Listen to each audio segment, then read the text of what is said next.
are used to hearing the little spiel, but I'm gonna say it anyway. So thank you for joining us tonight. We're excited for tonight's presentation, Wild Towns, a guide to wildlife and anything like that here. And as always, I want to thank Ironic Park Institute for sponsoring the Monthly Lecture Series, and because of their sponsorship, we're able to bring these programs to everybody for free. As well as our artist and residence program and our interpretive naturalist intern. This week coming up tomorrow, we have a major German workshop as always with no experience in it. We have a woodland walk on Saturday, walking on the lake, and then we have Sweeping Elements summer screening series with spots. So we hope that you will come back and join us for any of these programs. So tonight, we are pleased to welcome.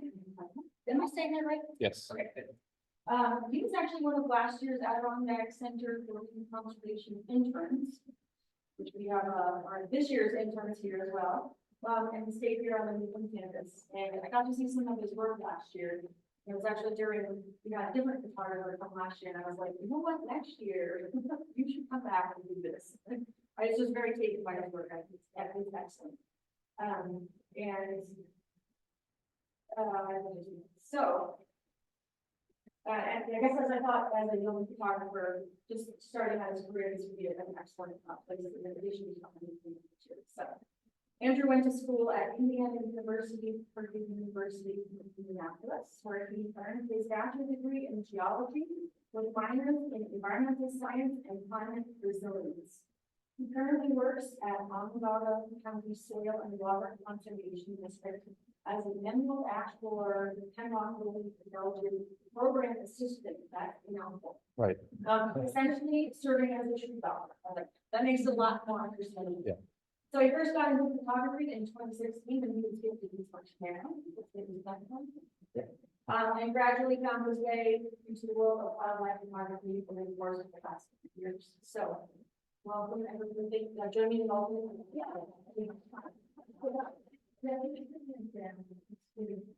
Oh yeah, it's long now. So, I guess we don't really leave it on. Do we feel it on or off? On. I'll just move it maybe a little bit this way so it's not going around. I mean, All right. Well, like Steph introduced, my name is Andrew Hudnut, and today, the microphone.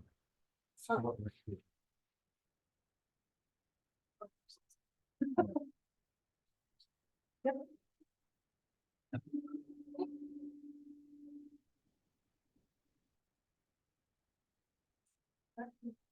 Hello.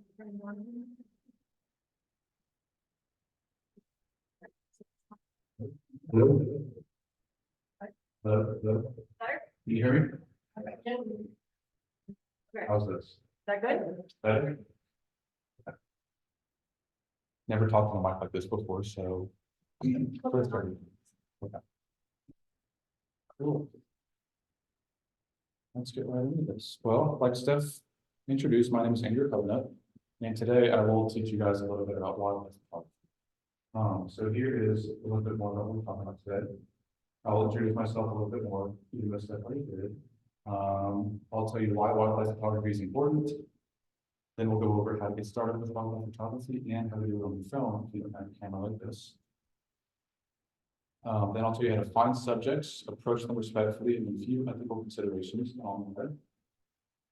Next, I will cover tips for capturing stunning photos and a live editing of them. And finally, how to use your basic. So first, my name is Andrew, and I recently graduated from IUPUI, or Indiana University of Purdue University of Indianapolis, where I got a degree in geology. And during my time there, I got to work 2 campus jobs that deeply enriched my academic and professional experience. I had one position with the School of Science, where I got to research paleoclimatology. We essentially went out in different oxbow lakes, poured the lakes, and bathed the sediments in the lake to get a better idea of how quickly the lake filled in, which can be a good idea of how climate change is affecting it. And here I am with a quote that we got in Montana. And as you can see, it's very, very muddy work. My second position was with the Center for Earth and Environmental Science. And I did outreach and research at this position. I got to incorporate my photography into my work here. I photographed biodiversity in the Lily Arboretum, which is an 8-acre ecological restoration program that the center manages. And I also got to document wildlife sightings during service learning events, which is where we get students out into the environment, into parks, and let them do hands-on work with invasive pulling, trash pickup, citizen science, data collection, really anything to get students out into the environment and let them learn more about what it takes to be environmental scientists. Does anyone know what this bird is? Yellow-bellied saxon. Saxon. Yep. This was taken in Indiana, and they're not very common in Indiana. So the students at the service learning event were very excited to see it. Along with incorporating my photography into my work, I also incorporated it into my academic studies. Last fall, I took the ornithology course at IUPUI, and I got to do original research on the impact of ecological restoration on avian biodiversity and urban forest areas.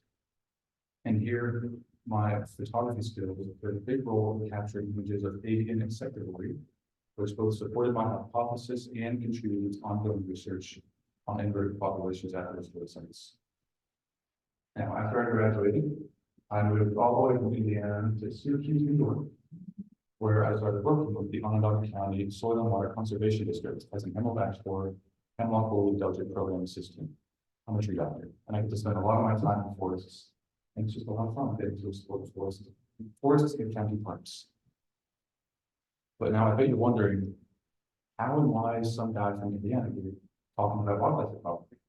Last summer, I had the privilege of interning with the Adirondack Center for Marine Conservation and ESF Newton campus, where I got to combine fieldwork with my passion for photography, capturing sun photos in common moon, and go to conventions that brought me today. I've always loved the music and products since wildlife photography, and was always drawn towards wildlife ever since I began photography in 2016. Here's a few of my really wildlife photos. These are the soft shell turtle, very blurry, not the best. One of my very first movie photos, and it's really not a bad picture, but there's some tips today that I will tell you how you can really improve this image. And one of my first heron photos.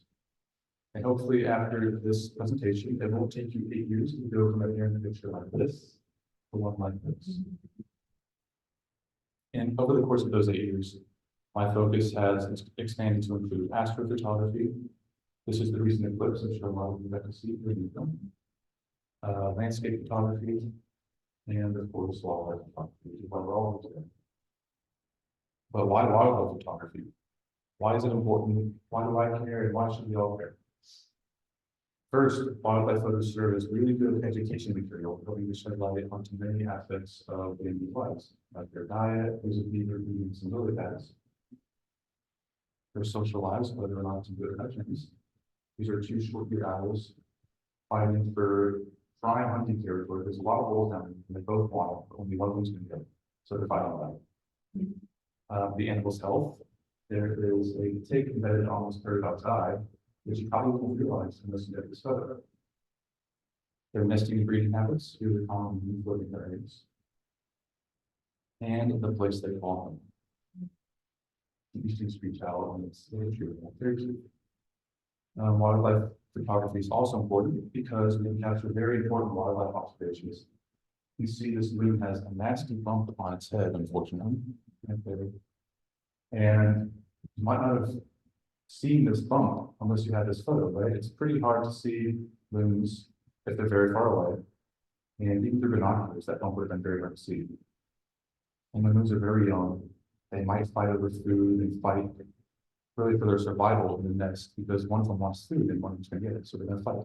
In this case, the sibling pecked this loon in the head and gave this nasty bump. And this is bad for a lot of reasons. Loons waterproof themselves by rubbing their head on their urophageal gland, and then they rub their head along the rest of their body. But obviously, if you have a nasty wound on your head, you're not going to want to rub your head on anything. So it can't rub the oils on its body, decreasing its waterproofing ability. Secondly, if you have a nasty open wound with exposed flesh at your brain, it's going to increase risk for hypothermia, which is going to reduce its ability to dive in the water because it's much colder, and in the winter time, when they might survive. But because of this photo on the side, this woman actually got the help it needed. It got surgery, and we released it back in the water. Hopefully, today the woman is still alive and happy and well. And another reason wildlife photography is important is because we can get range-specific or region-specific wildlife observations. This is a barn owl that I saw on Louisiana. And if you know anything about barn owls, they're very hard to find, they're very elusive in the eastern, midwestern US. So any sighting of these guys is really, really important.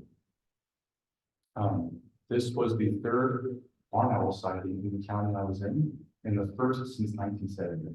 So the ornithologists were really happy when I sent them over these photos. And there's a better shot. There you can see all the way across the lake. There's there in the county. And finally, wildlife photography can help us raise awareness for species of concern like this American woodcock.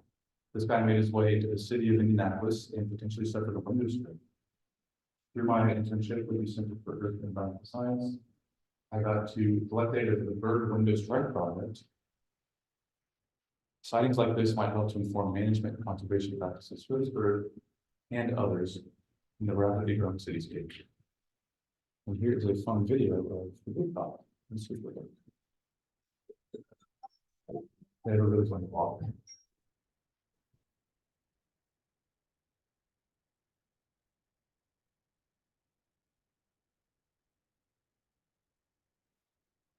Now we're going to jump into the essentials and what you need to get started. So there's three basic things you need. I have them all here. Camera body, which is this part alone here. Your camera body, your camera lens, which is this big part, and your tripod. And there's a few others that are going to make life easier, like a camera bag, different tripod heads, which can do some different video capabilities, polarizing filters, which will decrease the glare on the water, a shutter release cable, which I'll talk about later, and a microphone. And this list can just go on and on and on. There we go. But you don't really need much to get started. I'm only going to cover the lens here because you can use pretty much any camera body in the last 10, 15, 20 years to get good pictures. But your lens is what's really, really important. And I'm going to cover two types of lenses. First, the telephoto lens, which is the one in the picture, and one that I have on right there. And a macro lens, which I actually do have somewhere in here. Big macro lens. So we're going to start with the telephoto lens. This allows you to get very close to subjects that are very far away from you. They're big or small. This lens can zoom in and out. Very convenient. You zoom really, really close to subjects, we zoom out and capture the environment. In this case, I want to zoom into this Phoebe to capture a lot more of that detail. And these lenses are light, capture a lot of detail, even though your subject is small and far away. In this case, I was about 6 meters or 20 feet away from this bird, and I still captured a lot of detail. Here is a beautiful curly woodpecker. Again, I was about 20 feet or 6 meters away. And it allows you to capture a lot of detail on them, even though they're that far away. Like I mentioned, these lenses can zoom in and out. If you want to zoom out and capture more of your environment, you can. In this case, I'll have to tell all the story of this picture. The sun is setting, this owl is peeking its head out of its hole, beginning to slightly hunt. Or you can zoom in and capture more of the bird.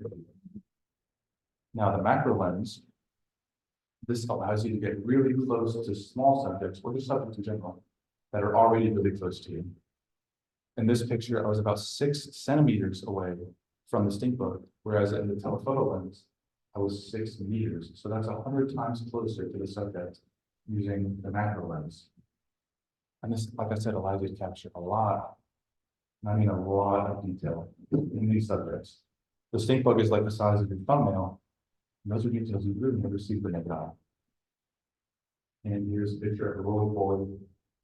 And you can see the pore surface, the beautiful compound eyes, and a lot of things that you really never see without the macro lens. Now, there's some camera settings to go over. that are very important in wildlife photography. There's a lot of settings on new cameras, but we're going to cover three that are particularly important, which is the aperture, the shutter speed, and the ISO. We'll cover all of these individually, but we'll be taking the aperture, which controls how much light enters your camera, but it also controls the depth of field. And here is a diagram that shows you sort of how depth of field and aperture play with each other. A wider aperture is going to give you a little less depth of field, so more of the picture will be blurry. But a larger aperture means you have a smaller f-number. Aperture is measured in the focal ratio or f-stops. It's f2.8, f4, f5.6, so on. The larger your aperture gets, your f-number gets, the smaller your aperture hole gets, which increases your depth of field. The relationship doesn't make a whole lot of sense, so I'll show you some examples here. Here is a common line in this chip that was shot at f6.3. A lot of it looks sharp, except for the chip, which is an issue because I want the chip to be in focus.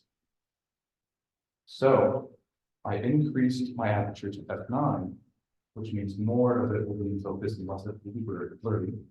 And now the chip is in focus, and it's giving us a nice little lady saying hi. Next is your shutter speed, which controls how long I use your camera. And I think you found another diagram that shows you the relationship between light and your actual shutter speed. Shutter speed is measured in seconds, and usually fractions of a second. The quicker your shutter speed, so it'll be, there's 1/1000th of a second, the less light you're going to be able to capture in your picture, but the more motion you'll be able to capture. And the slower shutter speed, as you start pushing in seconds, you'll capture more motion and more light. But you have to choose your shutter speed according to the light conditions outside. This photo was shot at 1/125th of a second because it was kind of dark out. It was cloudy, it was overcast, it was about to rain. So it picked up as much light as it could, but it also captured a lot of everything. You can see the background is blurry. You can tell there's evil splat marks when it's getting out of there. But it's still a pretty sharp photo. But if we had enough light and we wanted to freeze the wings, we could increase our shutter speed, which would capture more light. But if there's already a lot of light out, like a sunny day, then it's not a problem. You can tell it's sunny because there's these very harsh shadows on the bird, which goes, okay, it's sundown. And this faster shutter speed allows you to freeze more of that motion. Here's another example. This is a hummingbird that was actually taken care of the interpretive center last year at about 8 p.m. So there's not a lot of light out. So I was pretty much forced to use a lower shutter speed with 1/100th of a second. But you can go out when it's brighter, increase your shutter speed and get more frozen motion like the one you in the hummingbird.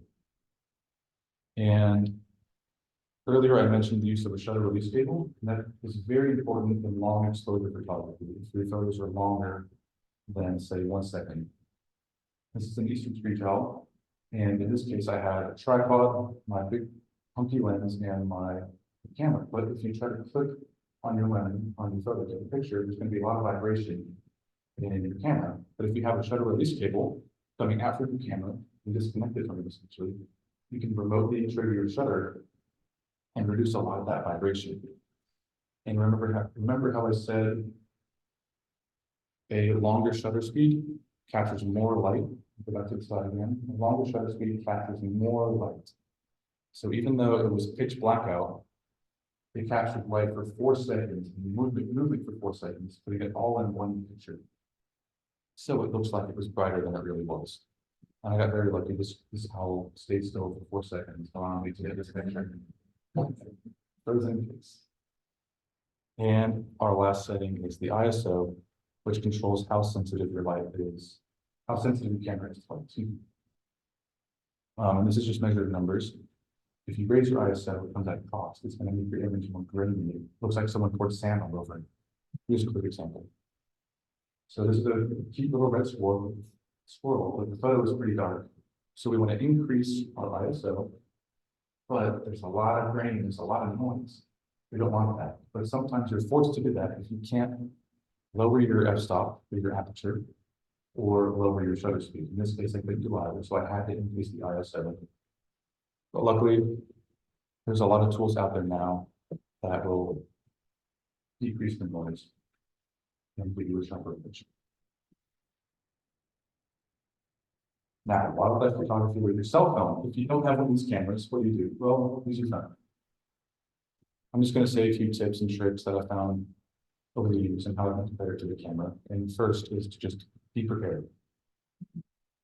Both with your phone and just knowing how to get out of it. If you do run into a bear like this, know how to protect yourself. But also know the quickest way to your camera on your phone. I didn't have my actual camera in this situation, so I pulled out my phone, got to the camera, took a few pictures, and the bear out. And if I didn't know the quickest way to my camera on my phone, I wouldn't have got this picture. And if you are taking photos with your phone, still subjects are the easiest. If your bird is flying around, if your subject is moving really quick, it's going to be hard to get a good picture with your phone. But if it's cooperative, it's very easy to get a picture. And if you have an iPhone, there's a feature called portrait mode. And this is especially useful if your subject is still. It gives you the effect of an aperture, so it's blurring a little bit of the background while keeping your subject sharp. And this can be used on wild animals like this goose, zoo animals like this lorikeet that's melting, or even mushrooms in the forest that aren't moving at all. But if your subject is moving, don't use portrait mode and take lots of pictures. And I mean a lot of pictures.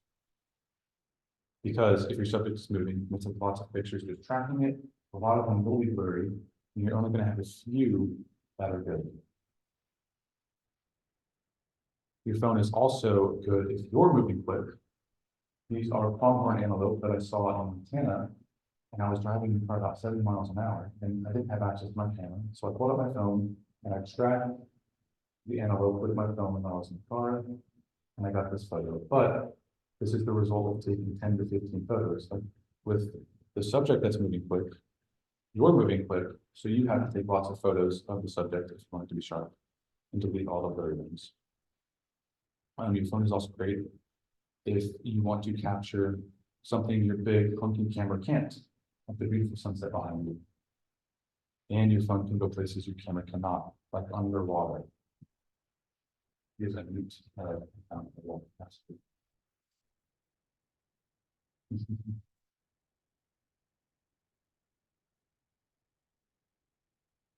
and some baby catfish.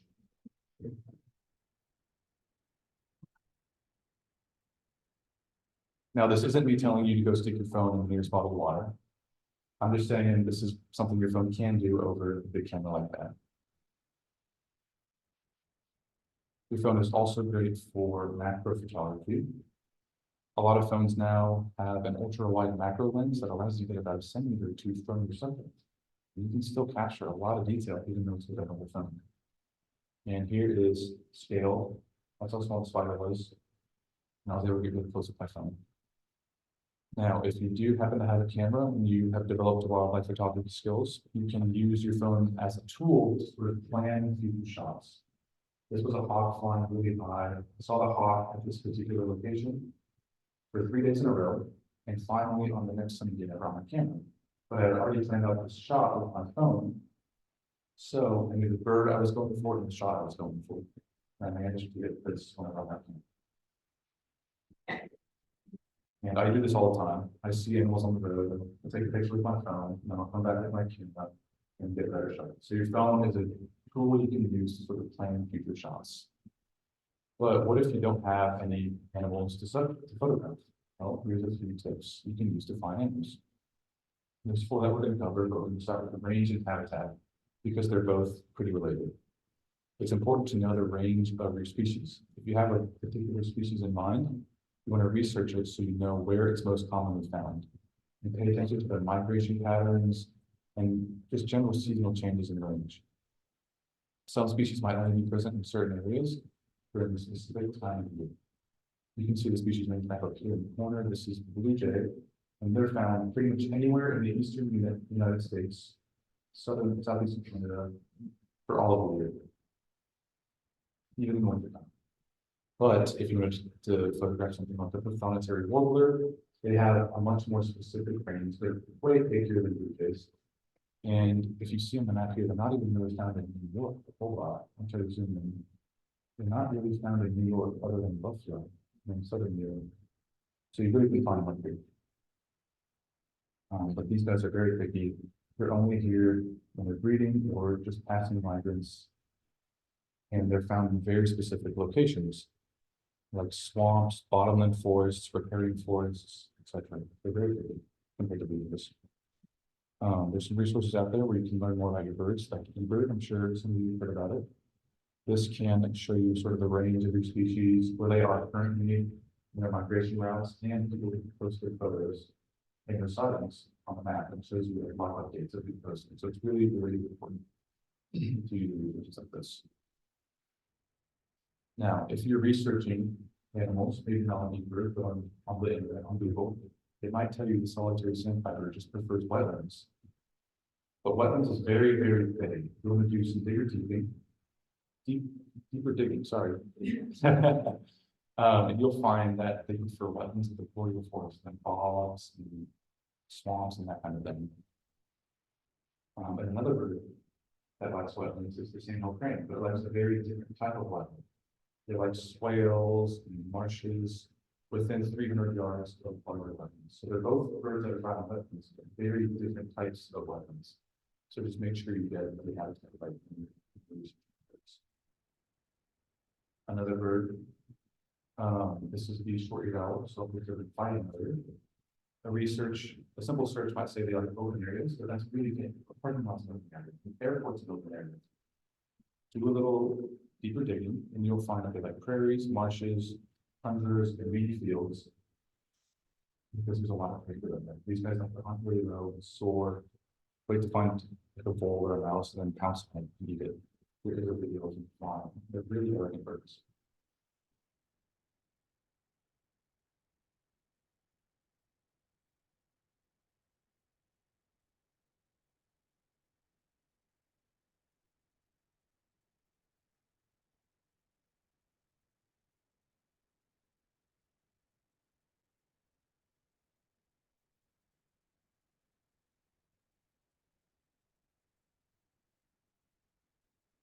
Along with the habitat and range, the species diet is also really important to keep in mind. If you know the queen snake's diet consists of freshly melted crayfish that might lead you to rocky streams and small rivers anywhere with high crayfish activity. If you didn't know this, you might not know to look in those areas. Whereas something like a garter snake, they have more of a generalist diet. They'll eat worms, small mammals, insects, maybe even other reptiles. They can be found anywhere, like a garden, under the porch, lawn, anywhere any of the prey items can be found. Watching how your subject forages is also really important. We know if they're ground feeders, they hunt in the air, they forage in the trees, the water birds, etc. This is a cedar waxwing, and they like to hang out high in the trees and feed on fruits. So this will lead you to look up in the trees with fruits, and you might find many of these guys. Another bird that has an interesting foraging behavior, feeding behavior, is the eastern phoebe. They're the other two. These guys have sort of a sit and wait method. So they'll sit on a low branch and sort of flip their tail until they find the fly, and they'll jump up, eat the fly, and lay back down on the branch. And if you're searching for phoebe specifically, this would be a really important habit to keep in mind. Along with their diet, vocalizations are also really good to them. Here's a Carolina chickadee and its call.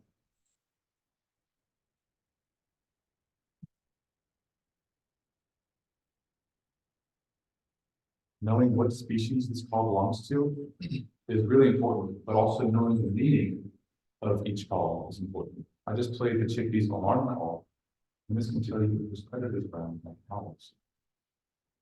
And obviously, chickadees don't alarm other animals because they do eat birds.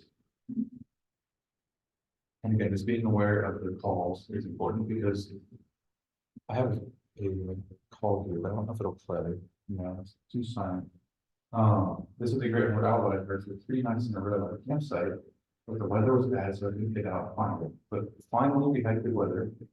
But I went to where I heard the owls calling, and I found most of the owls. So the two calling back and forth. And I waited, I got some pretty good shots of them stretching their wings before they started. Something you don't really see often. People. And if you don't know what call your bird belongs to, there's apps out there like Merlin Bird ID, which you pull up on your phone and you can say, start recording, and it will start recording and tell you what birds you're getting. This was about a week ago and I didn't know what bird I was getting, so I called up the app and Merlin told me it was a hooded warbler.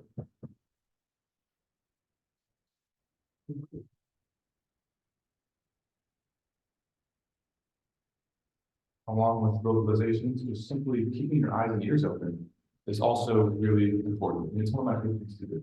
I don't like being pressured by having a specific subject to go out and find. I prefer to just go out in the park or the forest. I can just keep my eyes open and see what I see. And here's a few photos from experiences like that. I found my first barn owl just by hiking and keeping my eyes open. I didn't see the bird until it flew over me and landed on a nearby branch. I got this shot.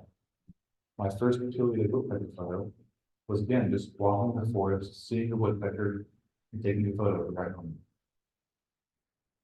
Here is another shot. I wasn't out specifically looking for nuthatches, but I came across this male nuthatch, taking some nesting material into the tree hole, and then out pops the female after him. And sometimes you might not even be out taking photos when you see some cool wildlife. In this case, I saw a porcupine on the drive up to the Adirondacks. My partner was in the passenger seat. She yells, "Is that a porcupine?" So we spin around, get the binoculars out and the camera out, and it happened to be a porcupine. It was really cool sight. Another time I wasn't out taking photos was when I was at my dad's shop dropping off tools, and I see a fox behind his shed. So I ran home real quick, I got my camera, came back and waited, and out pops the fox after like 2 hours waiting. These guys are really hard to get photos of. Now, this leads me into my next topic of how to approach wildlife respectfully. And this picture sort of has a double meaning because obviously I wasn't respecting this bird. Loons do the hangover when they're feeling stressed or threatened. So I'd obviously gotten too quick when I was taking this picture. And I learned a big lesson from this picture, which helped me put together this list of things to keep in mind when you're approaching wildlife. First is to observe them from a distance and give them space, right? If you were this bird and someone came up to you with a camera, got too close to you with the camera, you wouldn't be too happy about it. You would feel stressed or threatened. If you do approach, don't approach them too quick. You also want to be conscious of changes in behavior, like the hangover position. If you see this, just back off. Don't feed or play calls. A lot of people will play bird calls to trap other birds, but this can confuse the animals and cause territorial behavior, which you obviously don't want. Don't make noises to get their attention. A lot of times I will see people make kissing noises or clap to get an owl's attention, which is not respectful to them. Don't do that. Simply be patient and be quiet. The bird will do what you want it to do after a little bit of waiting. Just be patient. Don't use flash, no lights, and don't bring your pets. And finally, just limit concentrations. Also try to avoid the large groups, right? This is a large group of people, and I was obviously there too.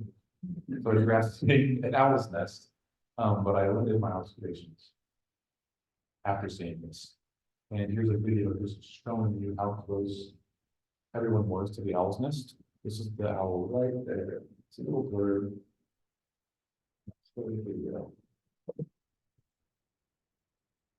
Very close.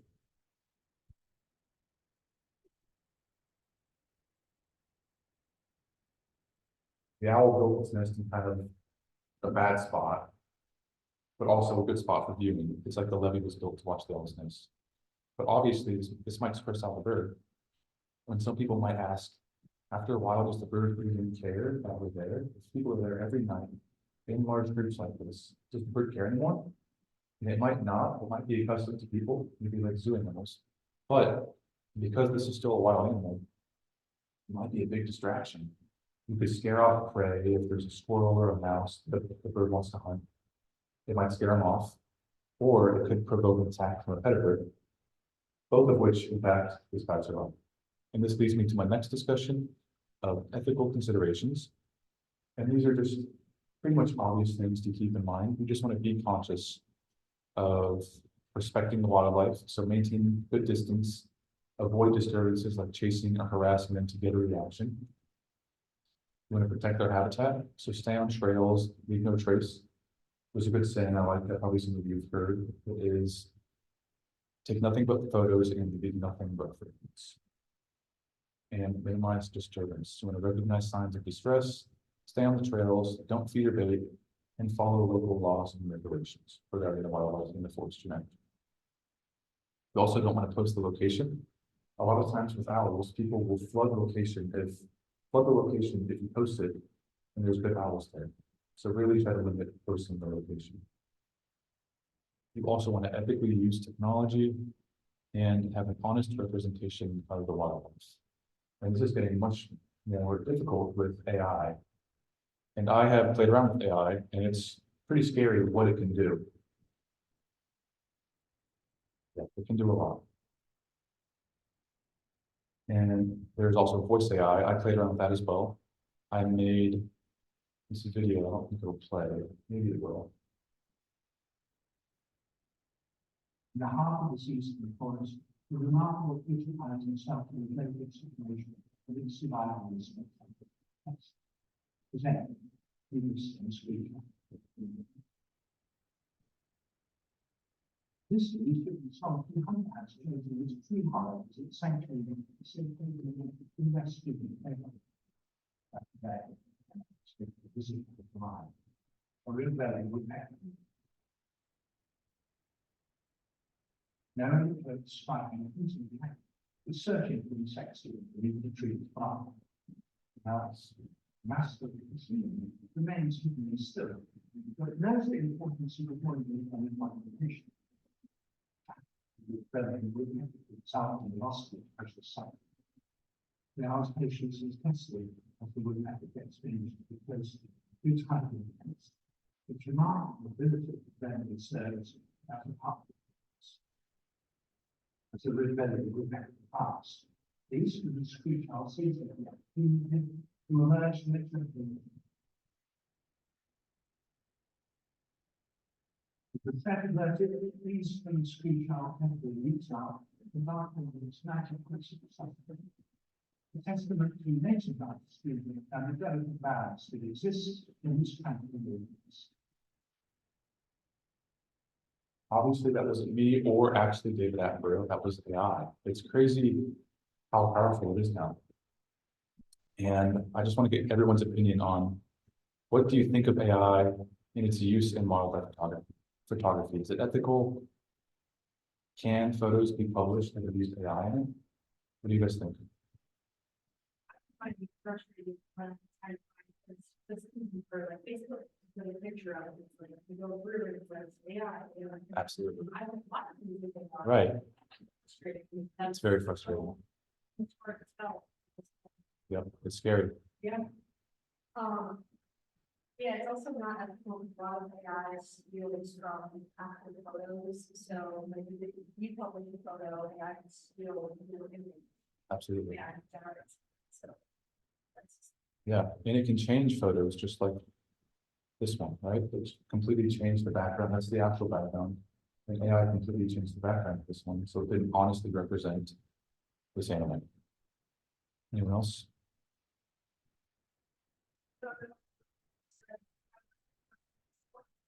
Absolutely. Yep. Yeah, it doesn't honestly represent the species. You can't raise awareness if it's not real, right? You're raising awareness for something that's fake. So it's not an ethical thing to do. So try to refrain from using it. And these are all experiments that I did with AI in photography. It was scary. But how can you honestly represent your wildlife in ethically used technology? Here are just some tips for capturing photos in your camera, not using AI.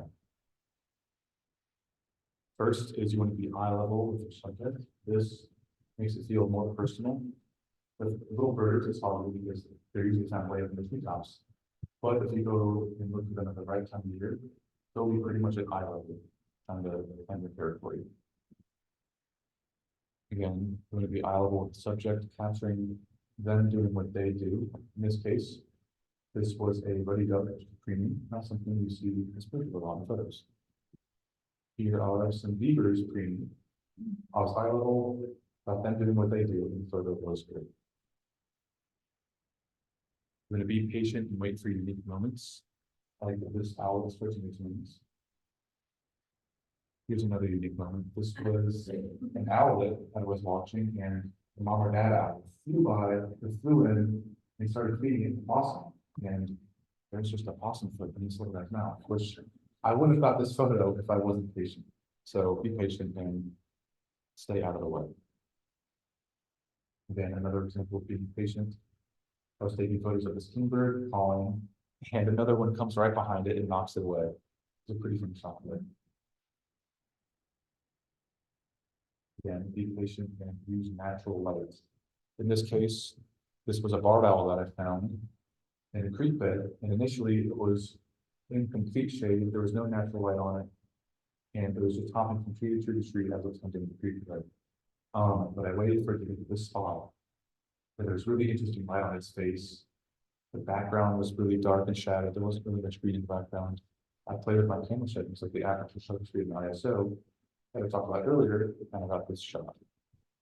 So utilizing natural light is really important. Here's a back shot of a screech owl, and this was a long exposure, so everything works brighter than it really is in real life. There's other compositional techniques you can use too, like the rule of thirds, which sort of breaks your focus to your quantums. That just make it look pleasing to the eye. When you use some natural framing, here you can see there's a lot that frames this scrolling, like the branches here, the red buds. So it really draws your attention to the subject. You can try to utilize some seasonal aspects, like the red bud if you can. Again, more natural framing. This juvenile blue heron is framed nicely with this beaver den behind it, this rock next to it, and just being on eye level with the bird. If you can, get some vibrant colors in there, and try to have a blurred background sharp subject, which you're going to get if you play with your settings, and get them to how you want them to be. And try to tell a story in your pictures. You guys saw this one earlier. This is where I zoomed out with my camera and tried to tell more of the story by showing, hey, the sun is setting, this owl is just getting ready for its nightly hunt. And to be prepared, both with your camera and if there's a predator, right? Know how to get out of there if there is a predator like the sparrow, and also be prepared with your camera so you can get a nice picture. And try to combine it all, right? Be patient is one of the most important things. Make sure you have good light. The subject stands out from the background. You're on eye level with the bird or the subject, and you want to make sure it's doing what it wants to do. In this case, I got to this location at about 4 a.m. Waited for a little bit, finally the owl came out, opened its eyes, and it always looks in this direction. So it was a very, very lucky shot to get. And I got some video of this bird too, which I'll show you. Very still.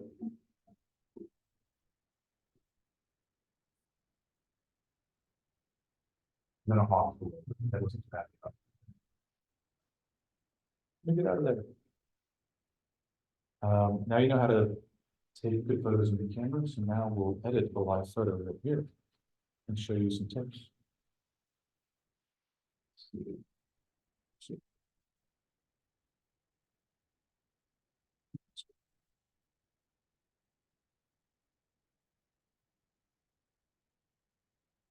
Okay. So there's a few things we want to do initially, and that's going to be cropping the photo to get the composition that we want. So in this particular one, I want to get a little closer to the moon. And you guys saw this picture earlier, I think. I was talking about changing your aperture because the subject is blurry. So I think we'll crop it to something like that. That looks okay. And then you're left with this basic panel here, this tone curve panel. And this allows you to do some really basic sort of surface level adjustments that can really improve your photo. So it looks a little cold. So there's a temperature slider here where I can increase this quote unquote temperature. I can make it a little warmer. So I'll increase it a little bit, nothing too crazy. And that just adds a little warmth to the picture. Very, very slight. Maybe a little too much there, it doesn't matter. And then there's the exposure slider. A lot of this photo is overexposed, it's too bright, like this part. So we might decrease the exposure just a little bit. So that's okay. Contrast is also nice. To increase UV, I like some nice contrast in my photos. And that's all I'll edit here. I'll increase the texture a little bit, which sort of adds a little contrast and sharpness to the picture, and we'll add some vibrance. And now we'll go to this tone curve setting. This allows you to edit like the shadows, the dark parts, the midtones, and the highlights directly. So reset the sliders and make it look okay. So I think we're going to decrease the darks a little bit. Maybe decrease the midtones a little more too. Something about there, and increase the highlights. And that adds a little more dynamic range to the picture. It's not bad. Of course, if I wasn't on a time crunch, I would take a little more time on this. You can also increase the sharpness in this other slide. And there's a lot more settings you can adjust. The color mixer, this can allow you to play with the colors and really change them. That takes a little too much time. But the thing I like to do most is play with masks. And this allows you to really change a lot of parts of your picture, like the background and sort of how light plays with the subject. So the background's pretty bright, so I can select the background. And I can darken it a little bit. Just so the subject seems like a little more in the back. Do it kind of like that. That's okay.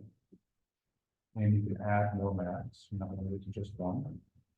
So the next one I'll do is another mask that will darken parts of the picture, but just something to sort of draw your eyes closer to the subjects.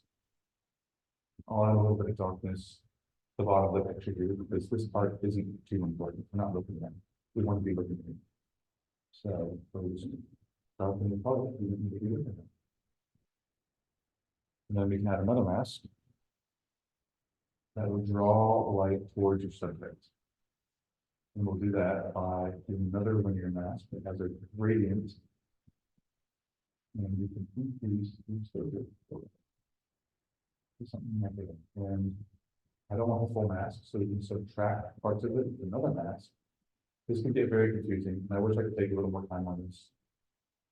Because editing is pretty hard to do. A lot of folks will over edit the picture and they just don't look natural anymore. It looks like AI edit. And that's something I used to do. I used to over edit my pictures and they did not look natural. And this might even be pushing. This is still a little bright. So I'll draw directly on the breast and apply a darken mask to it. And this has an auto mask feature, which if I turn it off, the mask isn't constrained to anything. But if I turn it on, then the mask sort of stays in the lines. It's like the kids playing book, it stays in lines. Very convenient. But with that selected, we'll darken it a little bit, just so it's not blinding us. I'm going to do it like something like that.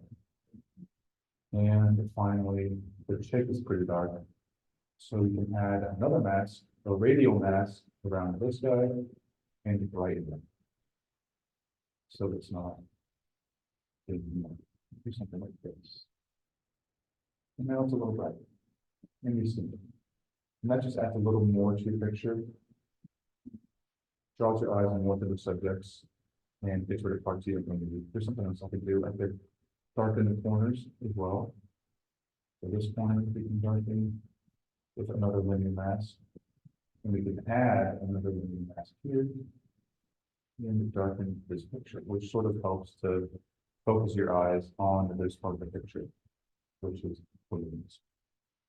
And I think I'm happy with that.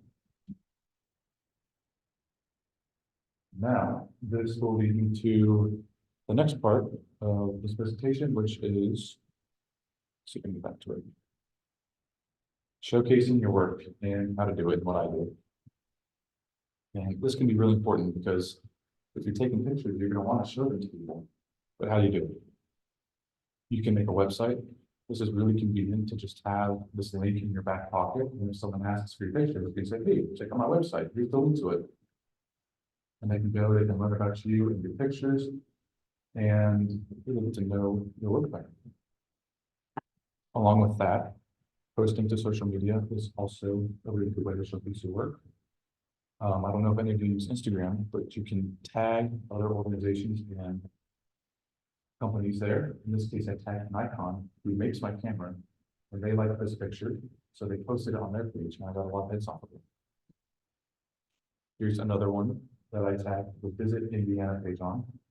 The Northern Cardinal is the state bird of Indiana, so they wanted to use this picture on their page to sort of tell people, hey, this is our state bird, check it out. Another way you can showcase your work is to make friends and network with other photographers. Just actually showing people your work is one of the best ways you can get your work out there, talk about it, and just have a good time with other photographers. You can meet these people in Facebook groups. There's a group that I met them in. But there's groups all over the country and all over the world, right? There's New York groups, there's wherever groups that cover the US and pretty much anywhere. So just really knowing where to post your work and who to talk to can be a great way to showcase your work and get it out there. Now, where can you find me? You can find me on Instagram. This is a QR code to my website, which I also have on the table in the back. And are there any questions? That's about all I have. Did you learn this information? Trying out different lenses and this started in the photo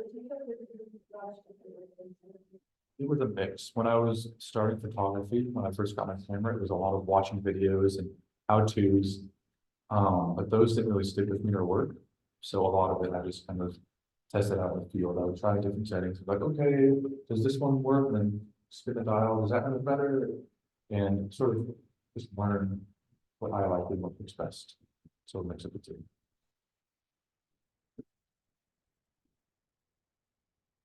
Any other questions? Yes. Autofocus, unless it is with the long exposure night photos, then I'll do manual focus because autofocus can't see in the night. So, yeah, thank you. Anything else? All right, that's a wrap. Thanks for joining me tonight.